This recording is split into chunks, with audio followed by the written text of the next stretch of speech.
Zdravím všetkých u nového videjka. Tentokrát sa nachádzam na bočnom hrebení Nízkych Tatier, kde pod hrebeňom mám umiestnenú aj fotopascu.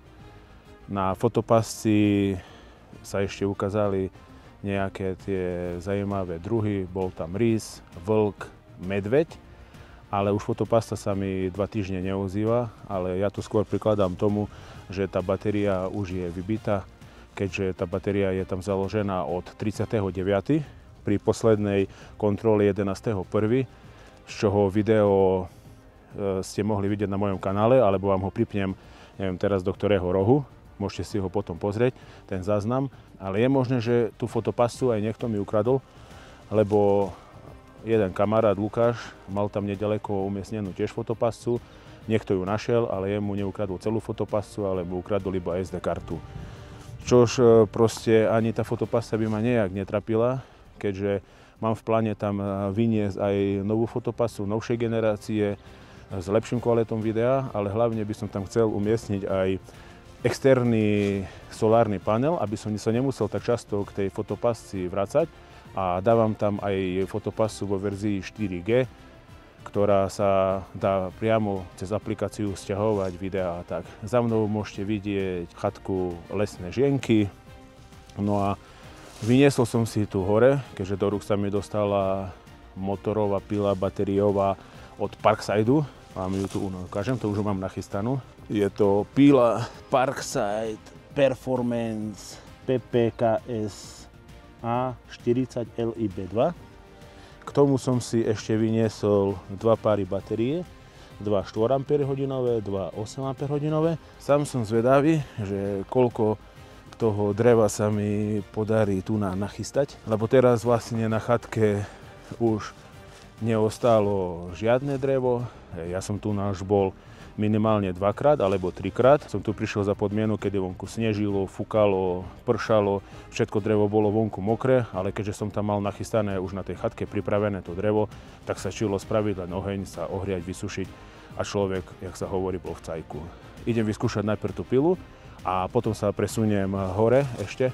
Musím vyšľapať ešte približne 100-150 výškových metrov k fotopasci a potom uvidíme vlastne, že aká je situácia aj s tou fotopasou. Buď tam umiestnime len novú, alebo nájdeme si nejaké nové miesto, ale to je veľmi dobré miesto, čo ste mohli vidieť podľa videí. Dúfam, že len fakt tá batéria skončila, že zoberiem tú starú fotopascu dole, nechám tam novú a všetko bude fungovať tak, ako doteraz. Idem niečo najprv skúsiť porezať, lebo tú pilu som ešte vôbec ani neskúšal, len som ju doma vybavil zo škatule a tu som iba hore ju vyniesol. Nechcel som ešte do nej liať ani olej, že by mi nezašpinila batoh. Zobral som si sačky na odpad a vlastne potom už zabalím tú pilu a dajak sa ju pokúsim zniesť dole bez toho, aby som mal celý batoh masný. No nič, idem tu vyskúšať tú pilu a potom vám poviem aj také nejaké moje postrehy, že čo sa mi na tej pile páčilo, alebo či vôbec sa mi niečo aj podarí s ňou odrezať.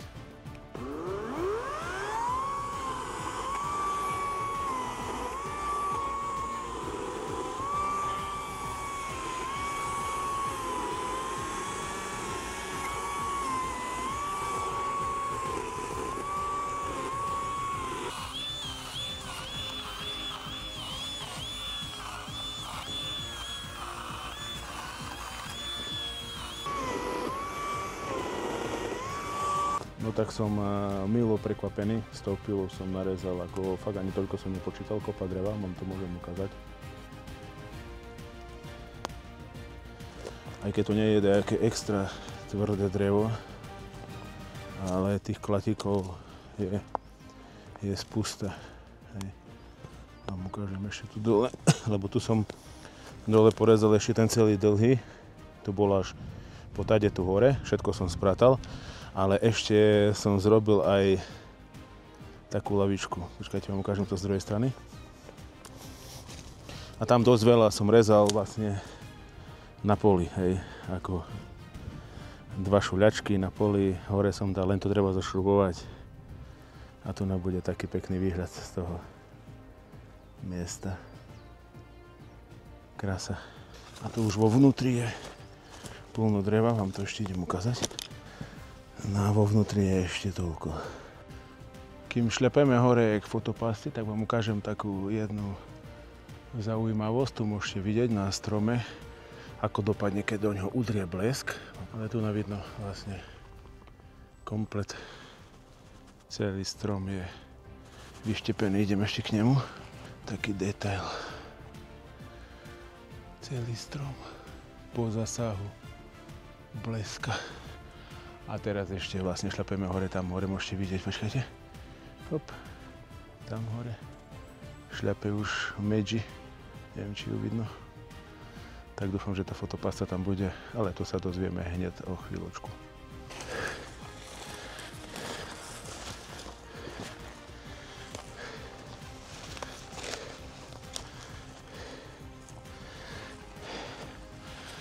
Takže fotopastu už vidíme.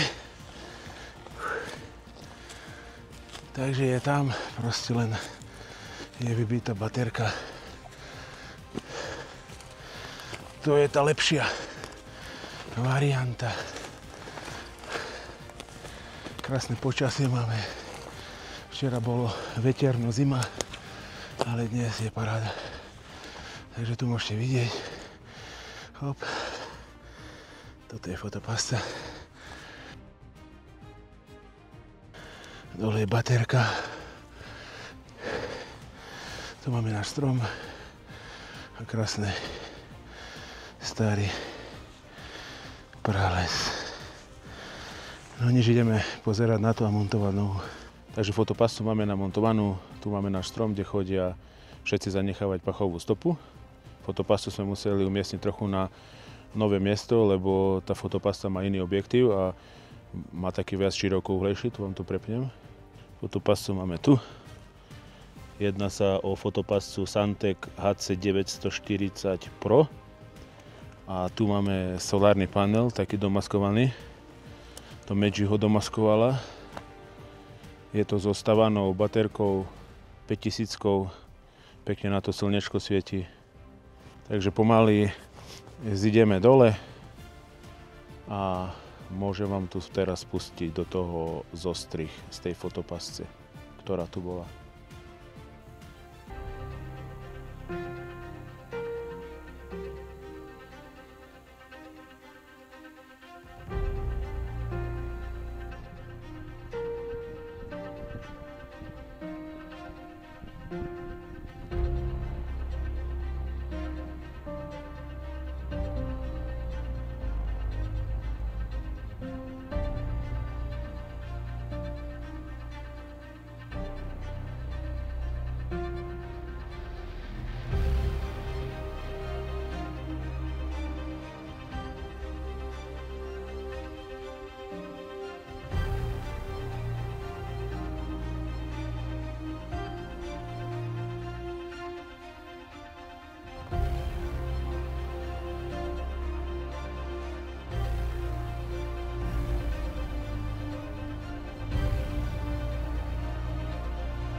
Ale ešte mal by som tu na jednu potom na vás takú otázku. Podarilo sa mi tu na rozbehať starú petrolejku. Dal som tam nový knot, ale nedal som normálne akože petrolej, ale od Pepa dačo. Číri lampový olej. No ale tam vlastne píšu na tom, že je to iba na vonkajšie použitie. Používate niekto, by som chcel len tak vedieť, že či používate ten olej a či vám to tak smrdí a že či ste sa náhodou z toho neotrávili. Lebo je to taký divný pach z toho ide a dosť také je to aj aromatické. Ale stará petrolejka pekne horí aj na to, že nemá vlastne to sklo hore. Potom ešte by som vám tu ukázal jednu takú vychytávku, čo sa mi podarilo nájsť na AliExpresse za 3 eurička. A je to, neviem, či to stiahne sa, aj teraz sa stiahlo.